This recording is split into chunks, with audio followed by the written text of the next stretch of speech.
بسم اللہ الرحمن الرحیم۔ 9 کلاس بیٹا آپ کا یہ پہلا لیکچر ہے اردو کا، حمد ہے، پہلی کہانی آپ کی حمد ہے، تو اس پہ آج لیکچر ہوگا اشعار کی تشریح ہم آپ کو کر کے دیں گے اور اس کے بعد سوالات کے جواب ہوں گے۔ الفاظ میں نے آپ کو بیٹا بورڈ پہ لکھ دیے ہیں، وہ آپ پڑھ رہے ہوں گے، ویسے بھی آپ کی کتاب پہ لکھے ہوئے۔ تو یہ حمد جو ہے یہ اس کو خواجہ الطاف حسین حالی نے لکھا ہے۔ یہ 1837 میں پیدا ہوئے اور 1914 میں ان کی وفات ہوئی۔ تو یہ آپ کو ان کے بارے میں آپ جانتے ہیں کہ شعر و شاعری کے حوالے سے حمد نعت ان کا ایک بہت بڑا عالی شان ان کا انداز ہے، بہترین نعتوں کا مجموعہ ان کا آپ کے پاس موجود ہے۔ اس کے بعد اور بھی انہوں نے بہت کچھ لکھا ہے، لہذا وقت کے پیش نظر ہم آج ان کا ابتدا کرتے ہیں، پہلے شعر سے ابتدا کرتے ہیں۔ تو حالی صاحب لکھتے ہیں کہ قبضہ ہو دلوں پر کیا اور اس کی سوا تیرا، ایک بندہ نافرماں ہے حمد سرا تیرا۔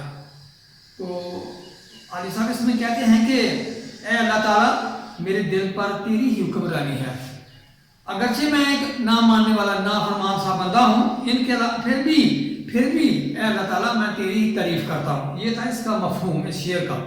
تو اب تھوڑی سی اس کی تشریح کر لیتے ہیں۔ اے اللہ تعالیٰ تو ہمارا خالق ہے، تو ہمارا مالک ہے، ہمارا رازق ہے، ہر چیز پہ تیرا قبضہ ہے، اور اللہ تعالیٰ سے مخاطب ہو کر کہتے ہیں کہ اللہ تعالیٰ میرے دل پر تیری ہی حکمرانی ہے۔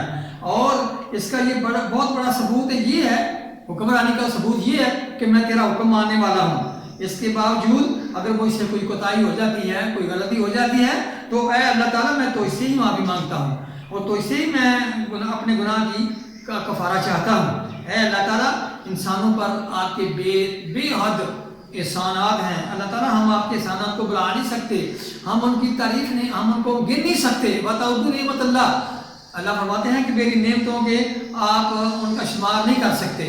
تو اللہ تعالیٰ ہی مالک ہے، اللہ ہی رازق ہے، اور ہم سب انسان جو ہیں وہ اسی ایک اللہ تعالیٰ کی ہم عبادت کرتے ہیں۔ نہ سمجھی میں انسان سے بڑا کچھ ہو جاتا ہے، غلطی کر جاتا ہے، وہ نادانستہ طور پہ ایسے گناہ ہو جاتے ہیں، لیکن ہمیں شعور نہیں ہوتا، لیکن وہ گناہ ہے۔ لیکن اس کے باوجود ہے وہ اللہ تعالیٰ جو ہے وہ ہمارا اس گناہوں پہ پردہ ڈالتا ہے۔ وہ کہتے ہیں نا، میاں صاحب نے پنجابی کا ایک شعر لکھا ہے کہ کیا نام ہے، ایک گناہ میرا ماں پیو ویکھے دیوے دے سے نکالا، 100 گناہ میرا اللہ ویکھے پھر بھی پردے پاون والا۔ تو یہ ہے کہ اللہ ایک ایسی ذات ہے جو ہمارے گناہوں پہ پردہ ڈالتے ہیں۔ تو کہتے ہیں کہ اللہ میں نافرمان ہوں، گناہ گار ہوں، سیاہ کار ہوں، خطا کار ہوں، لیکن پھر بھی میں تیرا حکم مانتا ہوں اور تجھی سے ہی میں اپنی مدد چاہتا ہوں۔ آگے ہے، گو سب سے مقدم ہے حق تیرا ادا کرنا، مگر بندے سے ہو کیسی حق ادا تیرا۔ اس شعر میں کہتے ہیں کہ اے اللہ تعالیٰ یہ میں مانتا ہوں کہ ہم پہ فرض ہے سب سے پہلا تیرا حق، تیرا سب سے پہلا حق ہے، اس کے بعد دوسری چیزیں ہیں۔ تو لیکن میں ایک انسان، ایز اے انسان میں کیسے اللہ تعالیٰ تیرے حق پہ اتنے حقوق ہیں تیرے، میں کیسے ادا کر سکتا ہوں؟ آنکھ کا ناک ہے، کان ہے، زبان ہے، دانت ہیں، ہاتھ ہیں، پاؤں ہیں، گویا کہ سراپا جسم ہے، میں کس چیز کا میں اللہ تعالیٰ میں تیرا حق ادا کروں گا، اور میں کیسے کر سکتا ہوں؟ عطا کے کیا ایک جان ہے، اے اللہ وہ بھی تیری ہے، اور تو ہی نہیں ہمیں دی ہے، تو جان دی ہوئی اسی کی تھی، حق تو یوں ہے کہ حق ادا نہ ہوا۔ اللہ تعالیٰ ہم تیرا حق جو ہے نا وہ ادا نہیں کر سکتے۔ فَبِأَيِّ آلَاءِ رَبِّكُمَا تُكَذِّبَانِ، اس چیز کا تیرا اللہ سے ہم حق ادا کریں، ہم سے یہ حق ادا نہیں ہو سکتا۔ اللہ تعالیٰ نے ہمیں بے شمار نعمتوں سے نوازا ہے۔ قرآن مجید کی پوری ایک سورہ اللہ تعالیٰ کی نعمتوں، سورہ الرحمن جو ہے وہ پوری اللہ تعالیٰ کی نعمتوں سے ہمیں وہ نوازتی ہے، لیکن اس کے اللہ تعالیٰ بار بار ہم سے تکرار کرتے ہیں، کہتے ہیں کہ میری کس نعمت کو آپ جھٹلاؤ گے؟ اے انسان اور جن بتاؤ میری کس نعمت سے آپ انکار کریں گے؟ اور ہمارا جو ہے ایک رویہ ہو چکا ہے کہ ہم کھاتے بھی اسی کے ہیں، اسی کے شکوے کرتے ہیں، یہ ایسا نہیں ہوا، اللہ سے ہمارے ساتھ کیسا ہوگا، کیا ہو گیا؟ اللہ تعالیٰ نے ہمیں بے شمار نعمتیں دی ہیں، ان کے جواب میں انسانوں کا فرض یہ ہے کہ وہ اللہ تعالیٰ کی نعمتوں کا بدلہ دیں، ان کی نعمتوں کا شکر ادا کریں۔ اس کا کیا طریقہ ہے؟ اس کا طریقہ ہے کہ ہم اللہ تعالیٰ کا شکر ادا کریں، زبان سے، دل سے، ہر لحاظ سے اللہ تعالیٰ کے نعمتوں کا شکر ادا کریں۔ اللہ تعالیٰ کی نعمتیں اتنی ہیں کہ ہم ان کا شکر ادا تو نہیں کر سکتے، لیکن ہمیں چاہیے کہ ہم اللہ تعالیٰ کی ہر ایک نعمت کا شکر ادا کریں۔ تو بیٹا یہ تیسرا شعر ہے، اب پہلے 2 شعر میں نے آپ کو سمجھا دی ہیں۔ تیسرا شعر یہ ہے، محرم بھی ایسا جیسا کہ نامحرم، کچھ کہہ نہ سکا یا جس پہ بید کھلا تیرا۔ وہ کیا بات ہے، محرم آشنا جاننے والا، نامحرم ناواقف، ناشنا بید راز۔ تو کہتے ہیں کہ اللہ تعالیٰ تجھے جاننے والا بھی ایسا ہے جیسا کہ نہ جاننے والا، کیونکہ تیری ذات کے راز جس پر آشکار ہو جاتے ہیں وہ کسی کو کہتا ہی نہیں، کسی کو وہ بتاتا ہی نہیں ہے۔ تو اس میں تھوڑی سی تشریح کرتے ہیں، تو کہتے ہیں کہ اللہ تعالیٰ قرآن پاک میں یہ فرماتے ہیں کہ یہ کائنات تمہارے لیے، تم پر اس لیے میں نے بنائی پیدا کی، سورج نکلنے کے رات آپس میں بدل بدل کر آتے ہیں، عقل مندوں کے لیے نشانیاں ہیں۔ اللہ تعالیٰ کے سب سے مظاہر ایسے ہیں جن سے اللہ کی ذاتی برکات کا پتہ چلتا ہے۔ یہ لوگ اللہ تعالیٰ کی جستجو میں اپنے آپ کو فنا کر دیتے ہیں، اس پر اللہ کی ذات کے راز کھل جاتے ہیں، لیکن کہتے ہیں وہ بندہ جو تو تیری شانوں کو جانتا ہی نہیں، تیرا رازدان ہے ہی نہیں، اسے پتہ ہی نہیں کہ اللہ کی کیا شان ہے، کیا ذات ہے، اللہ تعالیٰ کی کیا شان ہے، وہ تو جانتا ہے نہیں، تو وہ نامحرم ہے، اس پہ تو کوئی گلا شکوہ ہے نہیں، وہ جانتا ہی نہیں۔ تو جو محرم ہے، اے اللہ تعالیٰ جو تیرے رازوں کو جانتا ہے، تجھ میں فنا فلا ہو جاتا ہے، تیری تمام شانوں سے واقف ہو جاتا ہے، وہ اپنے راز کو عوام پہ ظاہر نہیں کرتا، وہ اپنے آپ کو بتاتا ہی نہیں، وہ کالی اپنی ایک گودڑی میں، ایک کملی میں، ایک چھوٹی سی چادر میں، اسی میں وہ مگر رہتا ہے۔ نہر کے کنارے کٹھیا بنا لی، وہ کسی جنگل میں بیابان میں چلا گیا، اور کیا کیا، وہ کسی کو اپنا پتہ نہیں بتاتا، اور یہ اپنا آپ کو ظاہر نہیں کرتا، وہ کہ مجھے اللہ نے کن کن چیزوں سے نوازا ہے، لیکن وہ ان چیزوں کو، ان راز کو وہ پوشیدہ رکھتا ہے، وہ کسی کو بتاتا ہی نہیں ہے۔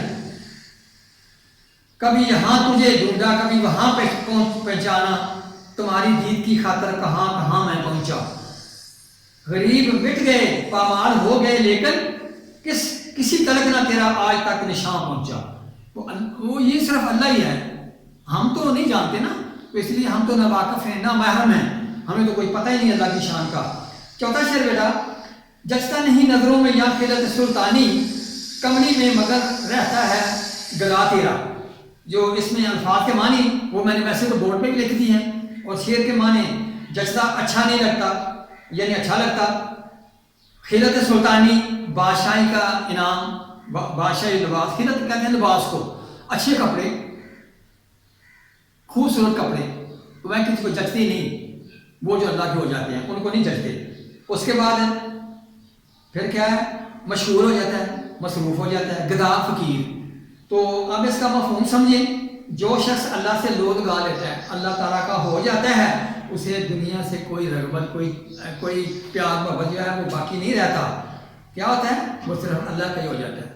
تو پھر کیا ہوا، عام قاعدہ یہ ہے کہ جب کوئی بادشاہ اپنے کسی غلام سے خوش ہوتا ہے نا، تو اسے لباس سے فاخر عطا کرتا ہے، اچھا لباس دیتا ہے، بہت خوبصورت لباس اسے دیتا ہے، اور وہ غلام اپنے دشمنوں میں اتراتا ہے، اپنے ماتحتوں سے وہ کہتا ہے کہ دیکھو میرے پاس اتنا اچھا لباس ہے، تو وہ بڑا اس پہ ناز کرتا ہے، اپنے لباس پہ وہ ناز کرتا ہے، بس وہ اپنے آپ میں۔ لیکن جو تیرا بندہ ہے، اے اللہ جو تیرا بندہ ہے وہ تیری کملی میں مگر رہتا ہے، اسے کوئی دنیا کی کسی چیز کی کوئی ضرورت نہیں ہے، اسے بادشاہی لباس کی کوئی پرواہ نہیں ہے، نہ وہ چاہتا ہے، نہ اسے اچھا لگتا ہے، نہ اسے نمود و نمائش جو اچھی لگتی ہے، وہ کوئی پرواہ نہیں کرتا، وہ اس کا دل اس خوشی سے کہ میری اللہ کے ساتھ وہ ہے، میں اللہ کو جانتا ہوں، اسی میں وہ لبریز ہوتا ہے، اور اللہ کا غلام ہونے پر وہ اپنے آپ پہ فخر محسوس کرتا ہے، اسے دنیا کی کسی چیز کی کوئی پرواہ نہیں ہوتی۔ جچتا نہیں نظروں میں خلت سلطانی، اب کمری میں مگر رہتا ہے گدا تیرا، اسے وہ جو ہے وہ اسے دنیا کی کسی چیز سے کوئی پرواہ نہیں ہوتی، اسے کوئی بادشاہی لباس یہ وہ، اسے کوئی چیز اچھی نہیں لگتی، کیونکہ وہ اپنے آپ میں وہ مگر ہے۔ اگلا شعر ہے جی، تو ہی نظر آتا ہے ہر شے کو محیط ان کو، جو رنج و مصیبت میں کرتے ہیں گلا تیرا۔ محیط گھیرنے والا، شے، چیز، رنج، دکھ، گلا، شکایت۔ تو کہتے ہیں کہ ان لوگوں کو اللہ تعالیٰ ہی ہر چیز کو اپنے میں گھیرے لیے ہوئے نظر آتا ہے، جو دکھ اور مصیبت کے وقت اللہ تعالیٰ کا شکوہ کرتے ہیں۔ شکوہ تو کر دیتے ہیں، گلا بھی کرتے ہیں کہ کہ اللہ سے ہمارے ساتھ کیا ہو گیا؟ آخر کار کے گلے شکوے شکایا تو پھر کیا ہے؟ پھر اللہ کی طرف رجوع کرتے ہیں کہ اے اللہ تو ہی کارساز ہے، تو ہی رحم کرنے والا ہے، تو ہی ہم کو بخشنے والا ہے، ہم پہ رحم فرما، کرم فرما. چونکہ آپ دیکھو کائنات کا سارا نظام جو ہے وہ اللہ تعالیٰ کا مرہون منت ہے. جو نظام چلایا ہے وہ سبھی کو جو اللہ کا ہے. ہر طرف اللہ کی قدرت کے آثار نظر آتے ہیں. بلا شبہ اللہ تعالیٰ ہر چیز پر قدرت رکھتا ہے. کسی پریشانی میں، دکھ میں مبتلا جب بندہ ہو جاتا ہے تو اللہ کو یاد کرتا ہے، اللہ سے مدد مانگتا ہے، اللہ کی طرف رجوع کرتا ہے. اسے احساس ہوتا ہے کہ اللہ ایک وہ ذات ہے جو ہر چیز پہ قادر ہے، ہر چیز پہ اس کا قبضہ ہے. جو میں نے کیا ہے، جو میں نے نہیں کیا، اللہ ہر چیز کو. واللہ علیم بذات الصدور. اللہ فرماتے ہیں میں تو تیرے دلوں کی بات کو بھی جانتا ہوں. جو تو سوچتا ہے، تو ابھی ارادہ کرتا ہے، میں وہ بھی جانتا ہوں. تو یہ ہے کہ انسان آنے والی ہم پریشانی اللہ کی طرف سے آزمائش ہے. تو مصیبت کی اس گھڑی میں ہمارا اللہ ہی حامی و ناصر ہے، وہی ہمارا کارساز ہے. تو ہم اسی سے رجوع کرتے ہیں. اے اللہ رجوع مصیبت میں کرتے ہیں گلا تیرا. اے اللہ تعالیٰ وہ لوگ جو مصیبت میں تکلیفوں میں کہتے ہیں اللہ ہمارے ساتھ کیا ہو گیا، ہمیں کیا ہو گیا، اللہ یہ کیا ہو گیا. لیکن آخر کار جب ان کو وہ سوچتے ہیں، ان کو صبر آتا ہے تو کیا کرتے ہیں؟ پھر وہ تیری طرف رجوع کرتے ہیں. وہ کہتے ہیں کہ سوائے اللہ کے ہمارا کوئی چارہ نہیں ہے. شعر نمبر 6. تو بیٹا افاق میں پھیلے گی کب تک نہ مہک تیری، گھر گھر لیے پھرتی ہے پیغام سوا تیرا. افاق افق کی جمع آسمان، یہاں مراد دنیا ہے. مہک ہے خوشبو، صبح کی ٹھنڈی ٹھنڈی ہوا. تو کہتے ہیں کہ آسمان و زمین ایک نہ ایک دن اللہ کے پیغام کی خوشبو ضرور پھیلے گی. اب بھی پھیل رہی ہے، ہوا پھیلا رہی ہے. اور صبح آپ دیکھیں، صبح کا ٹائم ہوتا ہے، نماز فجر کے بعد آپ سیر کو جاتے ہیں تو دیکھیں درختوں پہ چڑیاں چہچہا رہی ہوتی ہیں، پرندے گا رہے ہوتے ہیں. وہ کیا کرتے ہیں؟ وہ اللہ کی تسبیح کرتے ہیں. شجر و حجر اللہ تعالیٰ کی تسبیح بیان کرتے ہیں، کیونکہ صبح کی ٹھنڈی ٹھنڈی ہوا اللہ کا پہلا پیغام لے کر گھر گھر پہنچتی ہے. پیغام کیا ہے؟ کیسے پہنچتا ہے؟ کہیں علم کی محفلیں، مسجدوں میں جب بچے درس قرآن پڑھ رہے ہیں، کہیں دیکھو علماء کرام جو ہیں وہ اللہ کا ذکر سنا رہے ہیں. پرندے جو ہیں وہ صبح جو ہے کہ درختوں میں بیٹھ کے وہ اللہ تعالیٰ کی تسبیح بیان کر رہے ہیں. تو کہتے ہیں کہ یہ سارا ہر چیز اللہ کا جلوہ، ہر چیز میں اللہ تعالیٰ کا جلوہ ظاہر ہوتا ہے. ایک دن ایسا آنے والا ہے اللہ کی ذات ہر ایک کو شناسائی حاصل ہوگی. صبح کی ٹھنڈی ٹھنڈی ہوا اللہ کی حمد و ثنا، اللہ کا پیغام لے کر گھر گھر پہنچتی ہے. اور پوری دنیا جو ہے، جو صبح ہوتی ہے پوری دنیا منور ہو جاتی ہے، روشنی ہو جاتی ہے ہر طرف. یہ اللہ کے پیغام کا ایک اسی دلیل ہے یہ کہ ہر چیز جو ہے صبح کا ٹائم ہوتا ہے، سہانا وقت ہوتا ہے، اور ہر چیز جو ہے وہ اللہ کا ذکر اذکار کرتی ہے. تیتر جنگل میں جاؤ صبح بعد سیر کو نکلو، نہر پہ نکلو، سیرا میں نکلو، جدھر جاؤ تیتر ایک چھوٹا سا جانور ہے، اللہ نے بنایا کیا.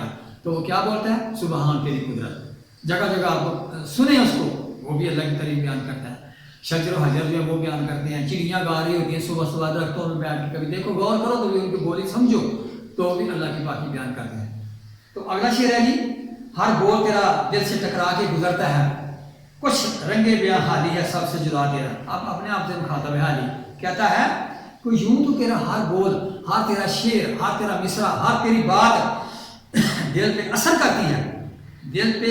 کرتی ہے، لیکن کیا ہے اے حالی، تو جو بات کرتا ہے نا، تیرا کچھ انداز دوسروں سے کچھ ہے ہی رہنا، ہے ہی کچھ جدا.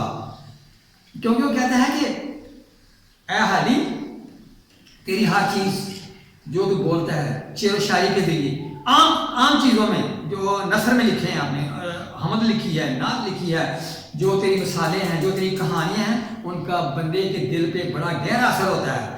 ہر بندہ آپ کے فن کو مانتا ہے، تسلیم کرتا ہے، لیکن کیا ہے ان کی معمولی سی بات بھی دل پہ گر جاتی ہے، اثر کرتی ہے. ایسے لوگ بات کرنے کا ڈھنگ جانتے ہیں، جیسے حالی آپ جانتے ہیں، یہ آپ کو بات کرنے کا انداز ہے، طریقہ ہے آپ کا. اپنے کلام کی خود حالی صاحب تعریف کر رہے ہیں اور کہتے ہیں کہ حالی تیرا بات کرنے کا انداز بڑا دلکش، خوبصورت، تیری کہی ہوئی بات ایک بات سننے والے بندے پہ دل اثر کرتی ہے اور لوگ اس سے بہت اثر لیتے ہیں. اس لیے کہ اے حالی اپنے آپ سے مخاطب ہے، کہتا ہے کہ حالی ویسے تو تیری تمام باتوں میں اثر ہے، لوگ تجھے مانتے ہیں، لیکن تیرا اسی وجہ کیا ہے کہ تیرا کچھ بیان کرنے کا انداز ہی نرالا ہے۔ تو بیٹا یہ تھی آج کی حمد، یہ ہم نے جو پڑھی ہے، انشاءاللہ نیکسٹ لیکچر جو ہوگا وہ پھر آئندہ ہوگا۔ اللہ حافظ۔